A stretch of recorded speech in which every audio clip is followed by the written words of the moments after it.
Bonjour, j'espère que vous allez tous bien et que tout se passe pour mieux pour de bon pour chacun d'entre vous. Alors, le nom c'est Moussa Ndiaye, diplômé de sciences politiques, spécialisé en paix, sécurité et développement à l'Université numérique Cheikh Ahmadou Kane. Alors, je fais cette nouvelle vidéo pour permettre aux étudiants nouvellement orientés en sciences politiques ou tout autre étudiant en sciences politiques en territoire national ou international puissent comprendre les notions essentielles en sciences politiques, les préalables à l'étude de l'actuelle science politique. Il faudrait que chaque étudiant soit, en tout cas, initié sur les concepts de base qui nous permettent d'être des analystes ou des politistes, chercheurs, de quelque connaissance que possible sur la chose politique. On va parler de quelques notions. On va parler de l'État, donc fondamentalement quelque chose qui est étudié par la science politique. On va parler du pouvoir. On va parler de la domination. On va parler de légitimité. On va parler de légitimation. On va parler aussi de quoi? De la compétence politique ou du processus de politisation. Alors, pourquoi ces notions sont essentielles et fondamentales en sciences politiques? C'est que chacun devrait comprendre, quel que soit l'endroit où vous êtes, parce que quand on parle de sciences politiques, on fait allusion à la chose politique, l'étude bien sûr des phénomènes politiques. C'est une science qui a comme domaine de prédilection l'étude des phénomènes politiques. Certains disent que la science qui étudie l'État, d'autres le pouvoir. C'est pourquoi on va tenter de définir ça et chacun conceptuellement pour que tout le monde puisse comprendre ce qui se passe réellement. Alors, quand on prend la définition de la science politique comme la science de l'État, là, tout simplement, ce qu'on va faire comprendre, que c'est une science qui étudie totalement toutes les particularités de l'État, que ce soit ses caractéristiques, que ce soit son modèle de fonctionnement, que ce soit ses modalités d'exercice, ou tout autre genre, les systèmes en place, le régime en place. La science politique s'intéresse à ça, s'intéresse au corps de l'État dans sa totalité. L'État comme cadre institutionnel d'expression du pouvoir ou l'État comme entreprise politique de caractère institutionnel dont sa direction administrative revendique avec succès dans l'application des règlements le monopole de la contrainte physique légitime, comme l'a dit Max Weber. Alors, si la science politique s'intéresse à l'État, c'est parce qu'il s'intéresse à l'activité de l'État, c'est parce qu'il s'intéresse à la politique générale de l'État, c'est parce qu'il s'intéresse aux actions quotidiennes de chaque décideur politique dans l'État. C'est pourquoi on dit qu'il étudie l'État dans sa totalité. Deuxième chose, la science politique comme science du pouvoir, mais pas n'importe quel pouvoir. La science politique n'étudie pas n'importe quel pouvoir. Le pouvoir peut être assimilé au pouvoir étatique. Alors, le pouvoir que détient l'État, les forces régaliennes de l'État qui lui permettent d'accomplir ses missions de service public, que ce soit les missions administratives ou les missions judiciaires. Donc, dans ces deux missions, l'État manifeste son pouvoir sur son peuple. C'est pourquoi, réellement, carrément, on dit que l'État, la science politique étudie les rapports de pouvoir dans la société. Les rapports de pouvoir entre les gouvernements et les gouvernés, les rapports de pouvoir entre institutions, les rapports de pouvoir entre, bien sûr, l'exécutif, les législatifs et les judiciaires, parce qu'il est fort probable qu'il y a certaines influences qui s'y trouvent. Alors, c'est pourquoi on dit que la science politique est la science du pouvoir. De là, on veut parler des sortes de pouvoirs qui existent et qui diffèrent. Parce que le pouvoir politique, ça n'est une. Ça n'est un. Le pouvoir individuel, le pouvoir collectif, ou même des groupes d'intérêt. Tous ces gens-là ont des pouvoirs. Les associations, ils ont un pouvoir. L'individu en tant que tel, la personne a un pouvoir parce que c'est un pouvoir qui lui est propre, individuel. Et aussi un pouvoir collectif pour parler des partis politiques institutionnalisés ou même le pouvoir de l'État et le pouvoir public. Donc, ce sont des sortes de pouvoirs qu'il faut comprendre et chacun diffère de son prochain en fait. Donc, de là, on va comprendre réellement qu'est-ce que le pouvoir. C'est pourquoi la science politique, dans sa manœuvre, s'intéresse au pouvoir, pas n'importe quel pouvoir. Alors, et quand on parle de pouvoir en sciences politiques, le pouvoir, elle suppose quoi? Elle suppose une chose fondamentale. Et quelle est cette chose-là? C'est la légitimité. La légitimité, c'est quoi? Pour le pouvoir, d'abord, c'est quoi le pouvoir? On dit que c'est la chance de faire triompher au sein d'une relation sociale sa propre volonté, peu importe sur quoi repose cette chance. C'est ça que dit Bourdieu. Pourtant, c'est vrai, c'est toute la vérité. Quand on a la capacité d'influencer quelqu'un, peu importe sur quoi repose cette chance d'influence-là, on a du pouvoir. Il faut qu'on change le cours des événements. Alors, de la vérité, le pouvoir, c'est quand on a la capacité d'influencer le cours des événements. Si on n'a pas ça, on n'a point de pouvoir. Alors, elle suppose la légitimité, bien sûr. Quand quelqu'un a du pouvoir, il faut qu'il soit légitime de ce pouvoir-là.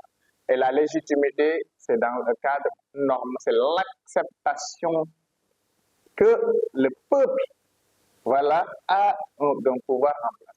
C'est l'acceptation. Quand on accepte d'être gouverné, quand on accepte d'être soumis à un pouvoir, quand on accepte d'être soumis à un ordre social établi par la société elle-même, donc la personne qui gouverne a ce qu'on appelle la légitimité de gouverner. Parce que c'est le peuple qui accepte de se soumettre volontairement. Alors ça, on parle de légitimité. Elle diffère tout autre de la légalité, bien sûr. Quand quelqu'un est légal, c'est parce qu'il a rempli les conditions juridiques qui lui attribuent un certain pouvoir. Le président de la République est légalement président parce qu'il y a eu un vote qui a été fait, cette phrase exprimée, qui lui a donné le pouvoir. Alors légalement, il est instruit parce qu'il a un pouvoir, il a la légalité d'être au poste de président de la République parce qu'il a été élu. Alors, c'est ça qui diffère de la légitimité de la légalité. La légalité est un fondement juridique. La légitimité dépend de l'acceptation et du consentement de ces individus soumis au pouvoir.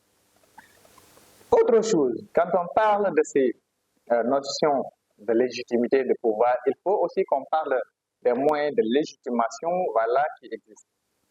Parce que la légitimité, on l'a, mais il faut qu'on ait des moyens de légitimation, des moyens qui nous permettent d'installer notre politique, notre philosophie, notre amour dans le cœur des gens. Il faut que les gens nous aiment, il faut qu'ils nous adorent, il faut qu'ils nous suivent de par nos idées. Et même pour que cela soit fait, il faut que nous ayons des moyens de légitimation, des moyens de sublimation. Alors, la science en est un, la connaissance est un moyen de sublimation. Quand on a du savoir, beaucoup de monde fuit et court derrière nous, bien sûr, parce qu'on a quelque chose à leur savoir. Alors, il y a le charisme, voilà, le leadership, la communication que nous tenons chaque jour devant les gens, la persuasion, la capacité de persuasion sont des choses, en tout cas, qui influencent le comportement des gens. Alors, si on a ça, on a des moyens de sublimation. Mais aussi, dans la politique, il y a ce qu'on appelle l'argent. Parce que le clientélisme politique aussi est motivé quelquefois par l'argent. Donc, si on a l'argent, on a un autre moyen de sublimation qui diffère des moyens classiques, mais qui aussi impacte de nos jours dans nos politiques quotidiennes. Alors, après ça, on a aussi la beauté.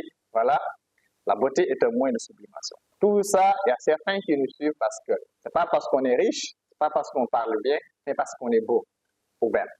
Ça aussi, ça influence le choix des gens, parce que chacun a un choix à faire selon ses goûts ou ses préoccupations qu'il a au sujet de quelqu'un.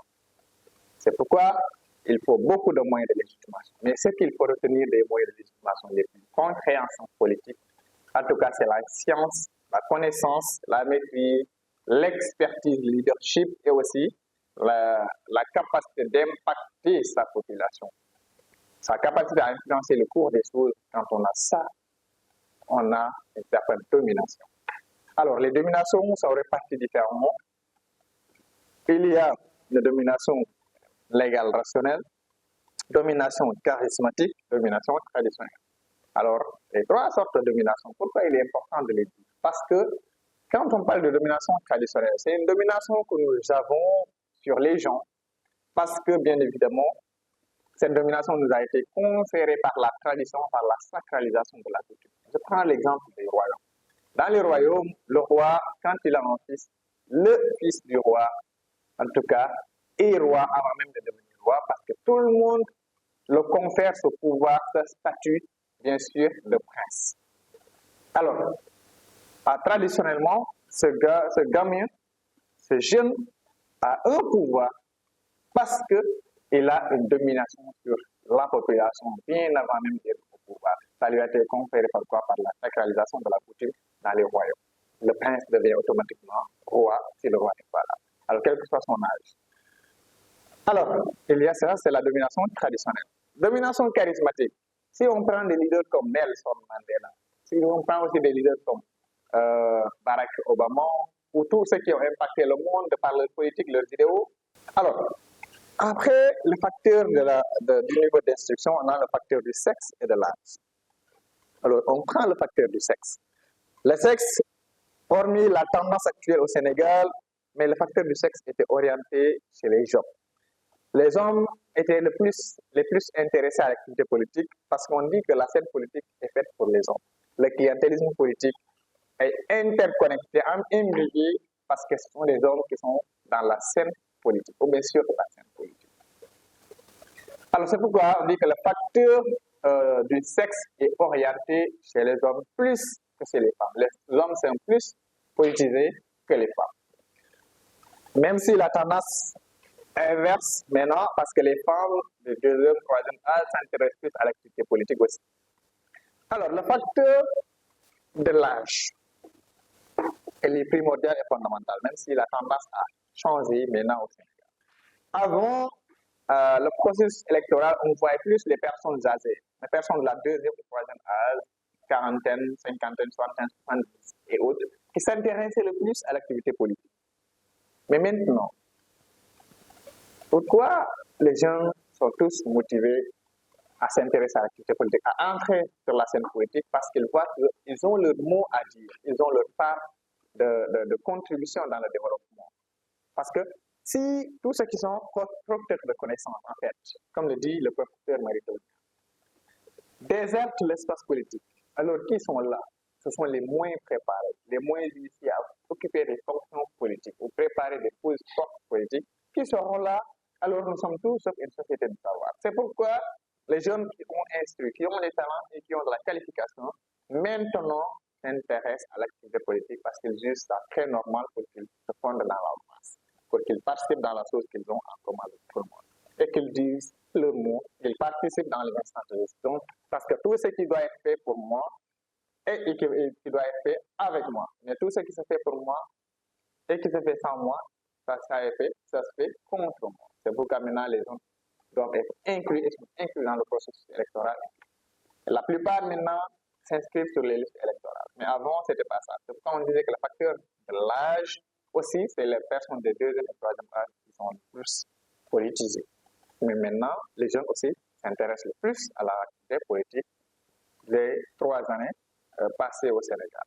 Alors, le facteur de la compétence politique. Qu'est-ce que la compétence politique? Alors, quelqu'un qui a étudié la science politique, ce n'est pas parce qu'il est apprenti politique qu'il a la compétence politique. Non. La compétence politique, c'est quand on a la capacité de lire l'actualité politique de nos pays distincts et de savoir ce qui se passe, de pouvoir prédire les choses, de comprendre le fonctionnement des partis politiques, des groupes d'intérêt, des associations et même des décideurs politiques. Leurs actions, ce qui les motive quotidiennement. Donc, quand on a cette analyse-là, cette vision-là sur le territoire, alors on a la compétence politique. Mais ce n'est pas parce qu'on est en sciences politiques et qu'on fait les études en sciences politiques qu'on a la compétence politique, non.